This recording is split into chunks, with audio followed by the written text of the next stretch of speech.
வந்தாச்சு மீண்டும் மிஸ்டர் சீமான். ரொம்ப உத்தமர் மாதிரி தமிழ் தேசியத்தை பற்றி இவ்வளோ கதை பேசிட்டு, நான் ரொம்ப நல்ல தமிழ் அப்பா அம்மாவுக்கு பிறந்திருக்கிறேன் அப்படின்னு இன்னைக்கு சொல்லியாச்சு. அப்போ நான் என்ன மிஸ்டர் சீமான், ஹிந்தி அப்பா அம்மாவுக்கு பிறந்திருக்கிறேன், நானும் தமிழ் அப்பா அம்மாவுக்கு தான் பிறந்திருக்கிறேன். ஒன்றும் இல்லை மிஸ்டர் சீமான், நெக்ஸ்ட் நீ முதலமைச்சர் ஆக்குங்க அப்படின்னு நீங்கள் சொன்னீங்க இல்லையா? நீங்கள் தமிழ்நாடு மக்களுக்கு ஒரே ஒரு விஷயம் கிளாரிட்டி கொடுங்க, அதுக்கப்புறம் அவங்கள முதலமைச்சர் ஆக்கலாமா வேணாமான்னு அவங்க முடிவு பண்ணுவாங்க.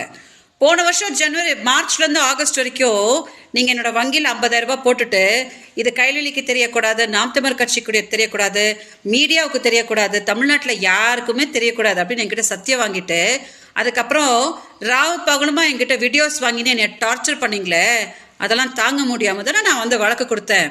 அதை அப்படியே மறைச்சிட்டு திமுக இவங்களை கூட்டிகிட்டு வந்திருக்கிறாங்க என் பேரை நாசம் பண்ணுறதுக்கு அப்படின்னு சொல்லிட்டு ஒரு பச்சை பொய்ய சொன்னீங்களே, அவ்வளோதானே மிஸ்டர் சீமன் உங்களோட யோகிதை.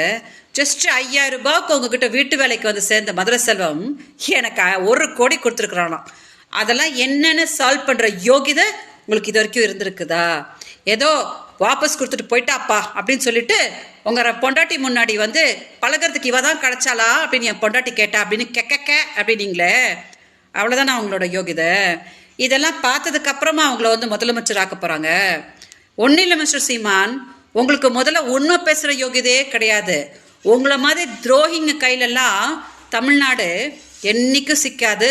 சிக்கிறதுக்கு தமிழ் உணர்வாளர்கள் யாரும் விடவும் மாட்டாங்க. ஓகே, ஸோ உங்களோட முதலமைச்சர் கனவெல்லாம் இப்போவே விட்டுடுங்க.